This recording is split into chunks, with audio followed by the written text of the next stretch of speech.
Welcome back to our Narnia summer adventures. I can't believe it's our last week. I have had so much fun entering into this world of Narnia and seeing how I am very similar to Lucy and Susan and Edmond and Peter. Man, that first week was really hard to learn about the war that led all those kids to this house far in the country away from their parents, where they were lonely and brokenhearted and even bored, where they played games and explored the house, and where Lucy found the wardrobe that led her to Narnia.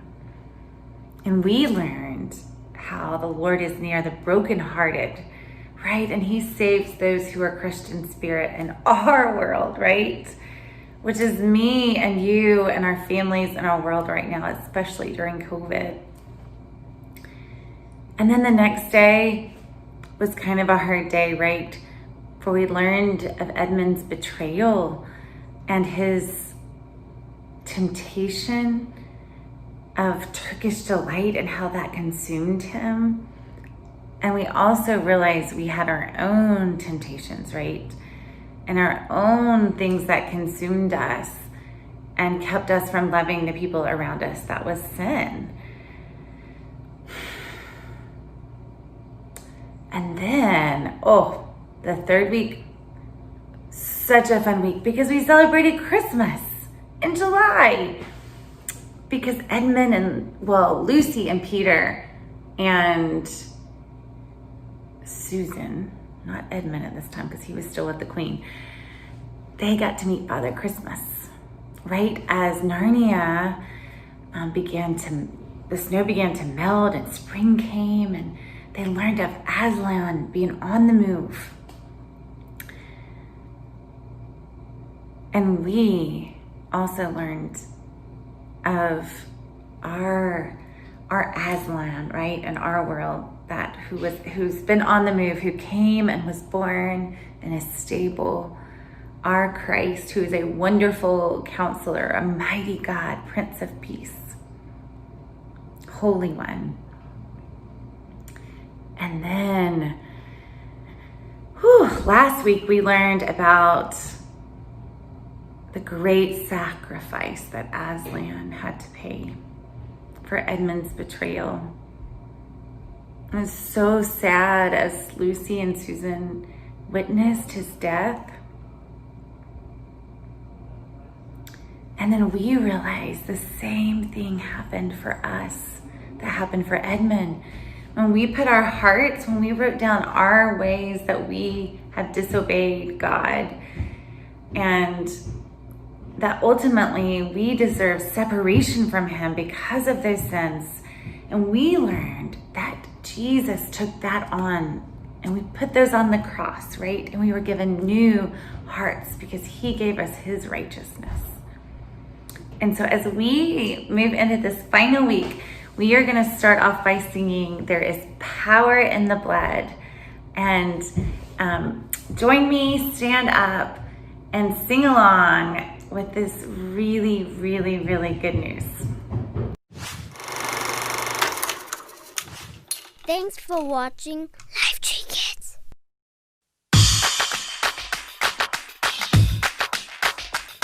There's power, there's wonder-working power. There's power, there's wonder-working power. There is power, wonder-working power in the blood of the Lamb. There is power, wonder-working power in the precious blood of the Lamb.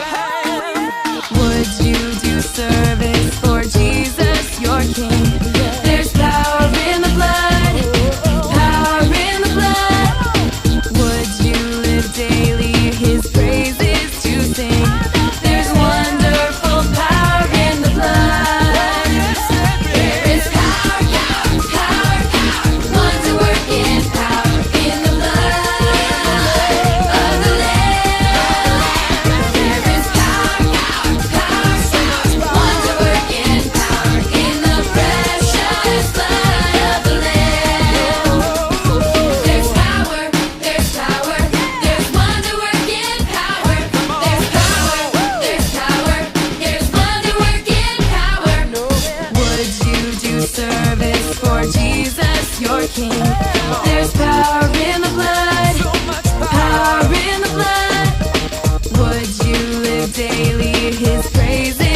sing.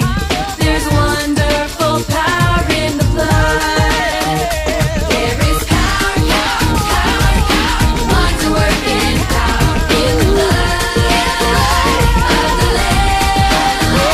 There is power, power, power, power.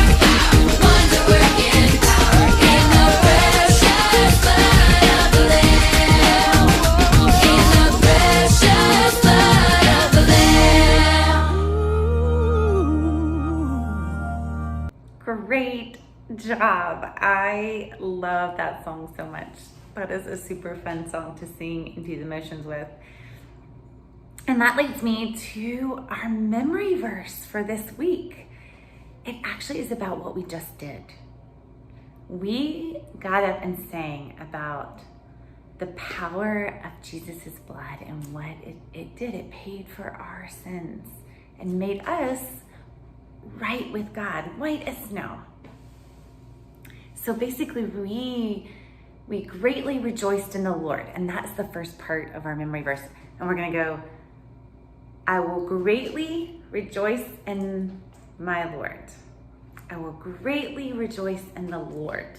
Okay, that's the beginning. The next part is also what we did. My soul shall exalt in my God. Okay, and then this is the cool part, because this is just like Susan and Edmond and Lucy and Peter. We have been given very special privileges because of what Christ did for us. We are now sons and daughters of the King of the universe. And just like Aslan bestowed on Lucy and Peter and Susan and Edmond titles of being kings and queens of Narnia and having that dignity to be ambassadors there, God has bestowed on us the title of his sons and daughters, princes and princesses. And our verse goes on to say that he has clothed me, and that's what we'll do, he has clothed me with the garments of salvation. He has clothed me with the garments of salvation. And he has covered me with robes, like the robes of a king and queen. He's covered me with robes of righteousness, his righteousness. And that's Isaiah 61:10. Join me as we sing along with Pastor Tripp. Hey, welcome to Narnia Adventures. It's week 5. You guys have been great learning the different scriptures. We're going to learn a new one today called Isaiah 61:10. So I need you to kind of get loose. Just kind of stretch out your body. Stretch out really good. Get loose so you're ready to dance, okay? And it goes like this. Get ready. Let's go. I will greatly rejoice in the Lord. I will greatly rejoice in the Lord. My soul shall exalt in my God. My soul shall exalt in my God. For he has clothed me with the garments of salvation. For he has clothed me with the garments of salvation. Robe it up, y'all. He has covered me with the robes of righteousness. He covered me. He has covered me with the robes of righteousness. Now dance. Isaiah 61:10. Isaiah 61:10. Isaiah 61:10. Now turn it around. Isaiah 61:10. Isaiah 61:10. Isaiah 61:10. Good job, you guys. We love you. Awesome job, you guys. Keep practicing that one. That might be my favorite one that we've done so far. I'm not sure. Okay, so the story doesn't end when Peter, Susan, Lucy, and Edmond are sitting on their thrones, right, at Cair Paravel Vale. It ends as they go chasing after a deer, and they end up back in this familiar place where there was a lamppost, and they find themselves coming back through a wardrobe and back into the world where they had started out from, where they were playing hide and seek and baseball, and where they had been taken because they needed to be safe from the war. And it was like no time had passed. So strange. I wonder what they felt. I wonder if they were sad.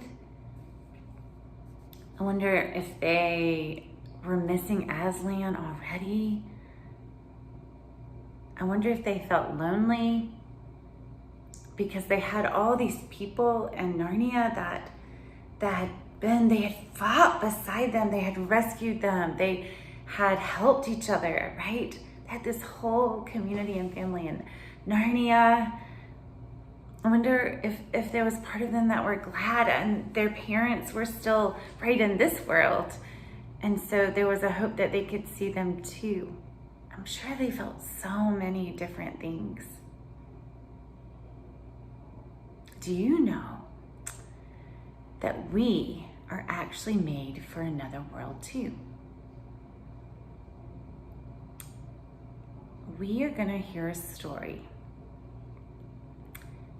that is in the Bible. It's written by a man named John. He was one of the disciples of Jesus. And he is going to tell us about this world that we are made for. A Dream of Heaven. John was one of Jesus' helpers. He was old now and living on an island, which might sound nice, except it was a prison. The leaders put him there to stop him from talking about Jesus. But I'm sure you don't think a little thing like being in a cell in a prison on an island in the middle of an ocean could stop God's plan, do you? One morning, Jesus appeared, right there in John's cell. Jesus' eyes were bright and shining like the sun. "I'm going to show you a secret, John," Jesus said, "about when I come back." His voice was like the sound of rushing waters. "Write down what you see so God's children can read it, and wait with happy excitement." Then Jesus gave John a beautiful dream.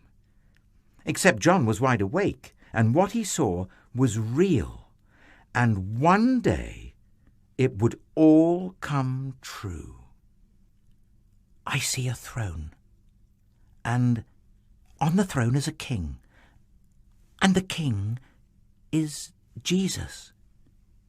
All around the throne, people are bowing down. They're giving him their treasures.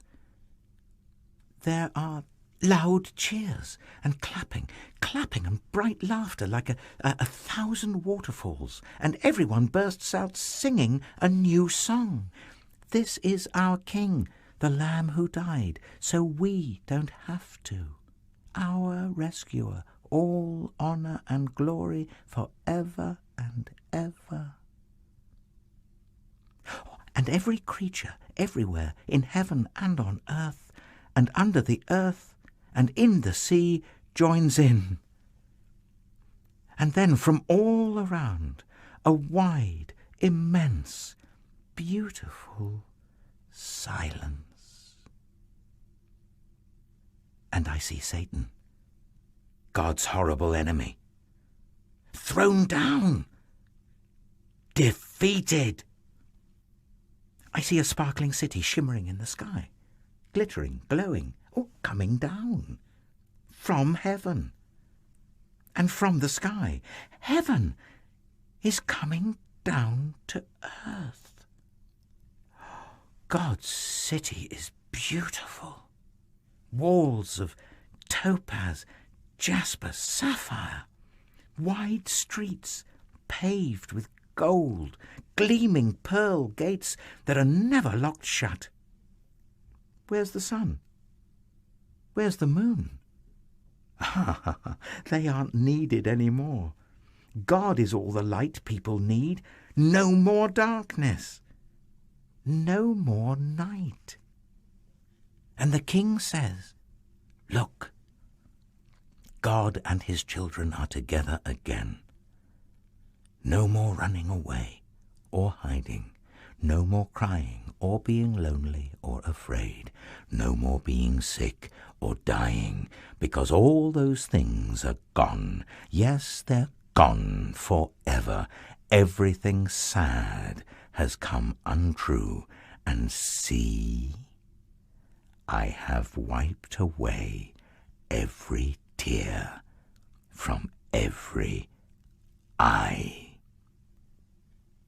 And then a deep, beautiful voice that sounded like thunder in the sky says, "Look, I am making everything new."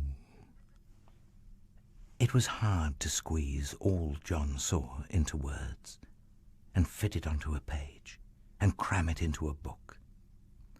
All the words on all the pages of all the books in all the world would never be enough. "I am the beginning," Jesus said, "and the ending." One day, John knew heaven would come down and mend God's broken world and make it our true, perfect home once again. And he knew in some mysterious way that would be hard to explain, that everything was going to be more wonderful for once having been so sad. And he knew then that the ending of the story was going to be so great, it would make all the sadness and tears and everything seem like just a shadow that is chased away by the morning sun. "I'm on my way," said Jesus. "I'll be there soon." John came to the end of his book, but he didn't write the end, because of course that's how stories finish, and this one's not over yet. So instead he wrote, "Come quickly, Jesus," which perhaps is really just another way of saying, "To be continued." For anyone who says yes to Jesus, for anyone who believes what Jesus said, for anyone who will just reach out to take it, then God will give them this wonderful gift, to be born into a whole new life, to be who they really are, who God always made them to be, their own true selves, God's dear child. Because you see, the most wonderful thing about this story is it's your story too.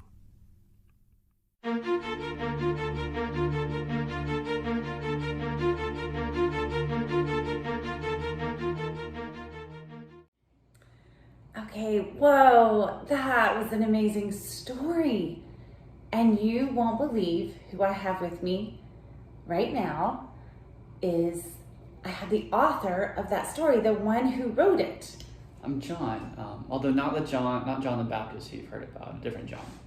Yes, what do you do for a living, John? What did you used to do for a living? Well, at the moment, I live in prison on an island. Oh, whoa, that is super hard. Why are you in prison? The leaders put me in prison to stop me from telling stories about Jesus. Okay, and why did you write Revelation? We just watched the story that you wrote. Why did you write that? Well, Jesus actually gave me a vision. It was a vision of the future, and he wanted me to write it down so that everyone would know it. And I call it Revelations because it reveals things about him. Revelation reveals things about God. Okay. What did you see in this vision? Well, I saw so many things. I think the most amazing, though, was the city. It was incredible. It was beautiful, made of gold. There were walls of precious gems. The gates were made of pearls. It was truly incredible. And all the light there was no sun. It was all coming from the glory of God. Whoa, I can't imagine that. You know, every night it gets so dark, and sometimes I'm even afraid of the dark, and I can't imagine what it would be like to have always light. So who will get to live in this city? All who come to Jesus, all who believe in him, will one day all live in this city and be able to worship with him. So all of God's people will get to be in this city with him. So who are God's people? Well, really anyone who believes that Jesus died and he sacrificed himself for our sins, and that we can't work to undo those sins, that we have to believe that he died for them. We have to know that. Whoa, okay, I think he means when we put our hearts on the cross last week, when we acknowledged that we have disobeyed God, and we put those and we gave those to Jesus, and he paid the debt for those, and when he gave us his new heart, his rightness before God, that's what makes us God's people. It's not what we do, it's what God has done for us. Okay, so what happens to people who haven't believed and followed Jesus? Well, really, we have to pray for them. That's all we can do. Without knowing Christ, they can never be close to God, and that means that they can't, live with him for eternity. And unfortunately, if they don't come to him, there is a punishment, because if they don't, admit that Christ died for their sins, they have to pay for those sins. It's very sad. Oh, that's so hard. That makes me want to pray for folks who don't know Jesus, and even to tell them about him. So what does your vision of this city and God's people mean? It means that one day there'll be a new perfect heaven, and all of our homes will become true, and it'll become like it once always was, where it was perfect in the beginning. Man, that sounds amazing. It started out as a garden when God first created it, and he's creating a city for us to come to. When will that happen? Well, no one knows when Jesus is going to return. But what we do know is that when he does, like I said, everything's going to be made true again. When you say that everything sad will come untrue, what do you mean? Because that sounds really amazing. It does sound it's almost too good to believe, right? But it's true. When, God creates this new heaven and new earth, there's going to be no more sin, there's no more tears, there's no sadness, no more pain. All of that goes away, and we just get to live in eternity with God. Man, I can't wait. Oh, okay. Well, thank you, John. I know you have to go. I do. But thank you for being with us and letting me ask you questions about this book, because sometimes it's hard to understand. It is, and yeah. you really helped. Thank you, John. Of course. Whoa, that city sounds amazing, but it's not happening yet. We are still waiting and longing for Christ to return, longing for the world to know this hope of the gospel. Do you ever feel like you don't quite belong? Maybe that things aren't quite like they are supposed to be. I do. And I think this is in part because we are made for another world. A world where the Lord reigns, he's a king, and that nothing can separate us from him. There's no sin, sorrow, death, or pain. So how do we live in this world where we don't totally belong? I think this story of Narnia can help us. We live knowing we are princes and princesses. We are sons and daughters of the King. And just like Peter, Edmond, Susan, and Lucy, we are royalty. We've been given great dignity and worth. You have so much value. And just like these children in Narnia, you've been given gifts, things that you can bring into our world to help others. Like Lucy helped heal, right? You can bring comfort to others. What is something that you like to do?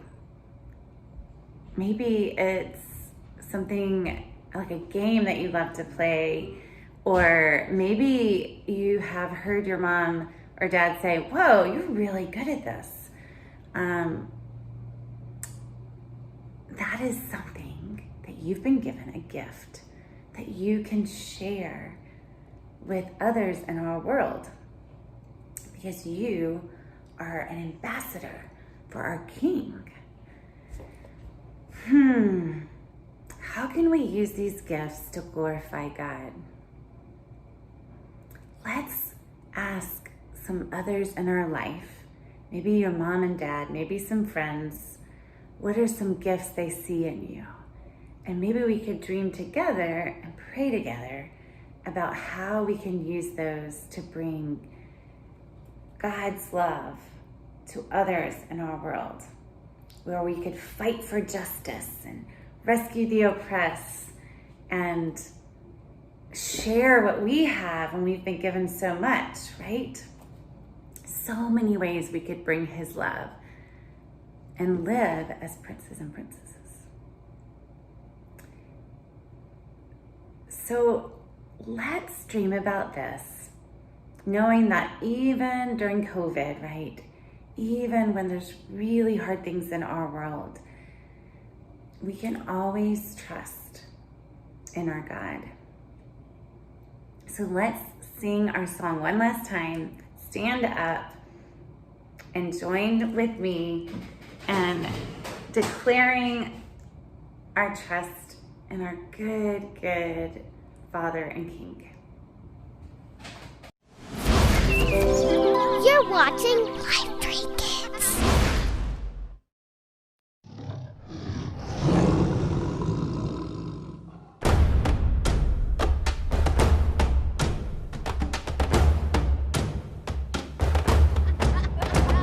Wherever you lead me, I'm gonna follow. I'm trusting you, God. You are good. Life will get crazy, wild and amazing. I'm trusting you, God. You are good. Wherever you lead me, I'm gonna follow. I'm trusting you, God. You are good. Life will get crazy, wild and amazing. I'm trusting you, God. You are good. I wanna live each day like anything can happen. Can't hardly wait to see what's next. I wanna face this world with wonder and excitement. Face every challenge every day. Wherever you lead me, I'm gonna follow. I'm trusting you, God. You are good. Life will be crazy, wild and amazing. I'm trusting you, God. You are good. Wherever you lead me, I'm gonna follow. I'm trusting you, God. You are good. Life will be crazy, wild and amazing. I'm trusting you, God. You are good. Walk through the valley, climb mountains high. Wherever we go, Lord, you are good. Can't hold me back now. I'm gonna fly. Wherever we go, Lord, you are good. Walk through the valley, climb mountains high. Wherever we go, Lord, you are good. Can't hold me back now. I'm gonna fly. Wherever we go, Lord, you are good. I wanna live each day like anything can happen. Can't hardly wait to see what's next. I wanna face this world with wonder and excitement. Face every challenge every day.